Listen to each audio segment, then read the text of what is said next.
لیے اللہ رب العزت قرآن مجید کے اندر پھر ایک اور مقام پر سورہ توبہ اس کی آیت نمبر 80 تا 84 دیکھیں. عبداللہ بن ابی منافقوں کا سردار تھا. جب اس کا وصال ہو گیا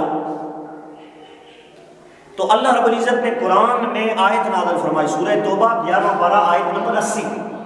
اللہ رب العزت نے ارشاد فرمایا استستغفر لهم او لا تستغفر لهم 70 مرہ. اے پیارے مصطفیٰ تو ان کے لیے اگر 70 بار بھی اس عبداللہ بن ابی کے لیے دعا کرو گے میں تمہاری دعا قبول نہیں کروں گا. 70 بار بھی، ایک بار نہیں، 70 بار بھی. اب یہاں سے ایک پھر اعتراض اٹھایا جاتا ہے اور بتایا جاتا ہے کہ اگر حضور کی دعا کرنے سے کوئی فائدہ ہوتا تو عبداللہ بن ابی بخشا نہ جاتا. اللہ نے پہلے منع کر دیا کہ مصطفیٰ اس کے لیے ایک بار تو ایک بار، 70 بار بھی اگر اس کے لیے دعا کرو گے تو ہم تمہاری دعا کو قبول نہیں کریں گے. اب لوگوں کو، امت کو عقیدہ دیا جا رہا ہے اس آیت سے کہ بھائی حضور کی دعا سے اگر کچھ فائدہ ہوتا تو اللہ پھر منع کیوں کر رہے ہیں. میں نے کہا تم نے ایک طرف کا موضوع لے لیا جو اپنے مطلب کا تھا، دوسری طرف جہاں سے شان رسالت نکل رہی تھی اس کو چھپا دیا. میرا سوال یہ ہے اللہ منع کیوں کر رہا ہے کہ دعا نہیں کرنی؟ یہ سوال ہے. منع اس لیے کر رہا ہے کہ پیارے مصطفیٰ تو نے دعا کرنی نہیں ہے. اے پیارے مصطفیٰ اللہ کہہ رہا ہے کہ اگر تو دعا کرے گا تو مجھے یقیناً اس سے بخشنا پڑے گا. تیری دعا کو رد نہیں کروں گا. پہلے ہی میں تجھے کہہ رہا ہوں اس کے لیے دعا نہیں کرنی. کیوں؟ یہ ساری زندگی تیری بے ادبیاں کرتا رہا، تیری گستاخیاں کرتا رہا. قرآن کہتا ہے جو مصطفیٰ کا گستاخ ہو، اللہ کی یہ شان ہے، اللہ چاہتا ہی نہیں ہے وہ بخشا جائے. اللہ چاہتا ہی نہیں ہے کہ وہ بخشا جائے. اسی لیے اللہ نے منع کر دیا حضور کو کہ دعا کرنے سے پہلے ہی منع کر دیا کہ دعا کرو گے تو تمہاری دعا کا معاملہ تو یہ ہے، میں نے تجھے تو یہ شان عطا کی ہے کہ تو اپنی امت کے لیے دعا کیا کر. کیا کیا کر؟ اب اس آیت میں اللہ کہتا ہے کہ تم نے دعا نہیں کرنی. استستغفر لهم او لا تستغفر لهم 70 مرہ. قرآن کہتا ہے دعا نہیں کرنی عبداللہ بن ابی کے لیے. 70 بار بھی کرو گے ہم رد کر دیں گے، نہیں سنیں گے. اب یہاں پر ایک آیت میں اللہ قرآن میں کہہ رہا ہے مصطفیٰ دعا نہیں کرنی. لوگوں نے کہا قرآن کہتا ہے مصطفیٰ دعا نہ کرے مرے ہوئے کے لیے. میں نے کہا اب ایک آیت میں یہ کہا جا رہا ہے دعا نہیں کرنی، لیکن کس کے لیے؟ جو حضور کا گستاخ ہے. کس کے لیے نہیں کرنی؟ جو حضور کا گستاخ ہے. جب اپنوں کی باری آئی، جب حضور کے عاشقوں کی باری آئی، جب حضور سے محبت کرنے والوں کی باری آئی، جب اہل ایمان کی باری آئی تو اللہ نے کہا دعا کیا کر. کیا کیا کر؟ دعا کیا کر. ایک جگہ منع کیا دعا نہیں کرنی. اور اسی طرح سورہ توبہ کی آیت نمبر 103 میں رب کہتا ہے دعا کیا کر پیارے مصطفیٰ. رب ذوالجلال نے دوسرے مقام پر سورہ توبہ کی آیت نمبر 103 103 میں میرا رب کہتا ہے وَصَلِّ عَلَيْهِمْ إِنَّ صَلَاتَكَ سَكَنٌ لَهُمْ. پیارے مصطفیٰ آپ اپنی ساری امت کے لیے دعا کیا کریں. کیا کریں؟ اب ایک آیت پڑھی اور کہا کہ حضور کو دعا کے لیے بھی رب نے منع کر دیا تو حضور کی دعا سے کوئی فائدہ بھی نہیں ہوتا. اگر فائدہ ہوتا تو عبداللہ بن ابی کو نہ بخشا جاتا. اور دوسری طرف اللہ کہہ رہا ہے میں تمہیں بتاتا ہوں جب مومنوں کی باری آئی رب نے کہا سورہ توبہ کی آیت نمبر 103 میں مصطفیٰ دعا کیا کر اپنی امت کے لیے. کیوں؟ جب تو ان کے لیے دعا کرتا ہے ہوتا کیا ہے؟ اس کا فائدہ کیا ہوتا ہے؟ رب فرماتا ہے ان صلاتک سکن لہم. جب تیرے مصطفیٰ تیرے امتی بے چین ہوتے ہیں تو تیری دعا سے انہیں چین مل جاتا ہے.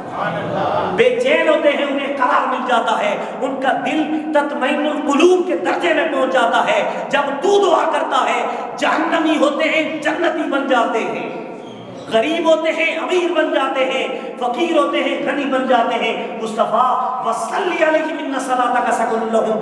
قیامت تک جب تیرے عاشقوں کی باری آئی میں اعلان کر رہا ہوں پیارے مصطفیٰ دعا قبول کرنے والا میں ہوں اور تو میرا محبوب ہے.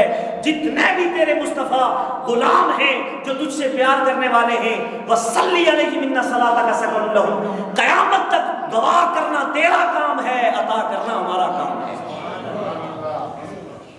اب آپ کو پتا چلا کہ ایک آیت پڑھی جس سے یہ عقیدہ اخذ کیا کہ حضور کو یہ شان اللہ تعالیٰ نے عطا فرمائی کہ وہ دعا کریں تو اللہ فائدہ عطا فرماتا ہے. اور اس پر کئی دلائل ہیں، انشاءاللہ چلیں گے آگے کہ حضور کی دعا کا کتنا فائدہ ہے. یہ الگ ٹاپک ہے، اس پر بھی 8-10 گھنٹے بولا جا سکتا ہے، لیکن ابھی موضوع نہیں ہے. صرف عرض یہ کر رہے ہیں کہ قرآن میں اللہ کہتا ہے مصطفیٰ اپنی امت کے لیے دعا کیا کرو. اور یاد رکھو حضور کتنی دعا کرتے ہیں اس امت کے لیے، یہ بھی بتا دوں. ایک صرف حدیث لطیف سنا دیتا ہوں. حضرت عائشہ صدیقہ حضور کی جو زوجہ محترمہ ہے، حضور کو اس زوجہ سے جو ام المؤمنین حضرت عائشہ صدیقہ پاک ہیں، ان سے اتنا پیار تھا کہ پیار سے بھی اپنی بیوی کا نام حمیرہ رکھا تھا. یعنی حضور کی سنت ہے کہ اپنی بیویوں کو لاڈ کے نام سے پکارا جائے. یہی تو حضور نے حقوق زوجیت بتایا کہ جب میں اپنی بیوی سے عائشہ نام ہونے کے باوجود حمیرہ پیار اور لاڈ سے نام رکھ سکتا ہوں تو تم میرے امتی ہو کر اپنی بیویوں سے پیار کیوں نہیں کرتے؟ تو میرے مصطفیٰ کریم لاڈ سے پیار سے اپنی زوجہ محترمہ کو حضرت کیا کہتے تھے؟ حمیرہ کہتے تھے. کیا کہتے تھے؟ حمیرہ نام تھا عائشہ پاک. ایک مرتبہ میرے مصطفیٰ کریم کی رحمت نے جوش مارا اور میرے مصطفیٰ کریم نے ہاتھ اٹھائے اور دعا کر دی اپنی پیاری محبوبہ پیاری زوجہ کے لیے. کیا دعا کی؟ میرے مصطفیٰ کریم نے دعا فرمائی اللہم اغفر لی عائشہ ما تقدم من ذنبک وما تاخر وما اسرت وما اعلنت. میرے مصطفیٰ کریم نے دعا فرمائی اے اللہ عائشہ کے اگلے پچھلے سارے ظاہری باطنی سارے گناہ بخش دے. صرف ایک بار دعا کی. کتنی بار؟ حضرت عائشہ پاک کتنی خوش ہوئی، اتنی خوش ہوئی حدیث کے اندر لفظ موجود ہے. حضرت حمیرہ رضی اللہ تعالیٰ عنہ ام المؤمنین مومنوں کی ماں حضرت عائشہ زمین پر لیٹ گئی اور لیٹ کر پورا جسم زمین کے ساتھ ملنا شروع کر دیا. اتنی خوش ہوئی. میرے مصطفیٰ نے پوچھا عائشہ کیا ہوا تجھے کہ آج ایک ہی بار تیرے لیے دعا کر دی اور تو اتنی خوش ہوئی؟ کہنے لگی یا رسول اللہ آپ نے تو مجھ پر بڑا کرم کر دیا، آپ نے بڑی مہربانی کر دی، میرے پچھلے اگلے سارے گناہ بخشوا دیے، ظاہری باطنی گناہ بخشوا دیے، مجھ پر کرم کر دیا. تو میرے مصطفیٰ کریم نے سنو کیا بتایا عائشہ پاک کو. کہا عائشہ سنو جو تمہارے لیے آج ایک بار دعا کی اور تمہاری خوشی کی انتہا نہ رہی، تم زمین پر لیٹ گئی، جسم ملنا شروع کر دیا. سنو قیامت تک میرے امتیوں کو بتا دینا جو تیرے لیے آج ایک بار دعا کی اور تو تڑپ گئی، خوش ہو گئی، خوشی کی انتہا نہ رہی. آج سنو عائشہ یہی دعا میں روز 100 بار اپنی امت کے لیے کرتا رہتا. یار سبحان اللہ تو کہتے ہیں یار حضور کو کتنا پیار. آج اگر باپ اپنے بیٹے کے لیے ماں دعا کر دے تو کتنا بندہ خوش ہو جاتا ہے. یار ماں کے ساتھ تو تمہارا رشتہ ہے، اللہ ماں اور باپ کا اتنا پیار نہیں ہے بیٹے کے ساتھ جتنا پیار میرے مصطفیٰ کریم امت سے کرتے ہیں. تو یہ میرے مصطفیٰ کریم کی ایک جھلک بتائی کہ میرے مصطفیٰ کریم اس امت کے ساتھ کتنا پیار کرتے ہیں، کتنی شفقت کرتے ہیں. ہمارا یہ میسج پوری دنیا میں کنوے ہوگا، نیٹ کے ذریعے پوری دنیا سنے گی. ہمارا ایک یوٹیوب چینل ہے، اس لیے یہ ریکارڈنگ بھی ہو رہی ہے تو آپ کے بھی سن رہے ہیں اور آپ کے ذریعے پوری امت تک یہ میسج پہنچ رہا ہے. ہمارا دعا کیجئے کہ اللہ تبارک و تعالیٰ ہمیں برکتیں عطا فرمائے. حضرات محترم اب یہاں پر یہ والی آیت پڑھ کے کہا جاتا ہے کہ عبداللہ بن ابی کون اس کے لیے 70 بار بھی دعا کرنے کے لیے منع کیا گیا. میں نے کہا ابھی تمہیں سمجھ نہیں لے گا، آگے ذرا قرآن پڑھو. جب ہم نے قرآن کی اگلی آیتیں پڑھی، آیت نمبر 80 سے لے کر 84 تک پڑھی، مضمون آگے چلا. آگے جب چلا آگے اللہ نے کہا وَلَا تُصَلِّ کیا عَلَىٰ أَحَدٍ مِّنْهُمْ مَاتَ أَبَدًا مصطفیٰ اس کی نماز جنازہ بھی نہیں پڑھنی. کیا پتہ یہ چلا بعض لوگوں کے جنازے نہیں پڑھے جاتے. کن کے؟ جو مصطفیٰ کے بیگانے ہوتے ہیں, جو مصطفیٰ کے بے ادب ہوتے ہیں. قرآن کی نص ہے کہ اس کا جنازہ نہیں پڑھا جاتا کہ جو مصطفیٰ کا بے ادب ہوتا ہے. اسی لیے عبداللہ بن ابی پر قرآن کی آیت اتری وَلَا تُصَلِّ, مصطفیٰ اس کا جنازہ بھی نہیں پڑھنا, اس کا جنازہ بھی نہیں پڑھنا. اور آگے کیا ہوا؟ عَلَىٰ أَحَدٍ مِّنْهُمْ مَاتَ أَبَدًا, اور اس کی قبر میں بھی جانا, اس کی قبر پہ بھی نہیں جانا. کدھر؟ پتہ یہ چلا کچھ ایسے ہیں کہ جن کے جنازے بھی نہیں پڑھے جاتے, کچھ ایسے ہیں کہ جن کے مزار پہ بھی نہیں جایا جاتا, کچھ ایسے ہیں کہ جن کی قبروں پر جانا منع ہے, کچھ ایسے ہیں کہ جن کا جنازہ پڑھنا منع ہے, اور کچھ حضور کے امتی ایسے ہیں کہ جنازہ پڑھو تو اپنی بخشش ہو جایا کرتی ہے. سبحان اللہ. اور کچھ امتی حضور کے ایسے ہیں کہ جنازہ پڑھو تو اس میت کی بخشش ہو جاتی ہے. اور کچھ ایسے ہیں مزارات کہ جن کے اوپر جانا, جن کی قبروں پر جانا قرآن کی وَلَا تُصَلِّ عَلَىٰ أَحَدٍ مِّنْهُمْ مَاتَ أَبَدًا وَلَا تَقُمْ عَلَىٰ قَبْرِهِ, مر جائیں تو ان کے جنازے نہ پڑھو, اور مرنے کے بعد جب قبر میں چلے جائیں تو ان کی قبروں پہ نہ جاؤ. کچھ ایسے ہیں کہ جن کی قبروں پہ جانا منع ہے. کیا ہے؟ منع ہے. اور حضور کو بھی منع کیا گیا کہ مصطفیٰ آپ اس کی قبر پہ نہ جائیں. کیوں منع کیا؟ جنازہ بھی نہیں پڑھانا. کیوں منع کیا؟ اس لیے کہ میرے مصطفیٰ کریم کو رب نے کہا پیارے مصطفیٰ جنازہ پڑھانا تو دور کی بات, تیرا جنازہ پڑھانا تو دور کی بات, جس جنازے کے جس قبر کے قریب سے تو جو گزر جاتا ہے وہاں عذاب نہیں آتا. اگر حضور کسی کا جنازہ پڑھا لیں, پڑھانے سے ہی بخشش ہو جاتی ہے. کیا ہوتی ہے؟ اس کے بعد دعا کریں یا نہ کریں, خالی جنازہ پڑھانے سے ہی بخشش ہو جاتی ہے. لیکن یاد رکھو یہ ہم کرتے ہیں جب دعا جنازے کے بعد, تو ہم اس لیے دعا کرتے ہیں کہ ہم ہیں گنہگار, ہم ہیں گنہگار, تو ہم بار بار اللہ کی بارگاہ میں اپیل کرتے ہیں.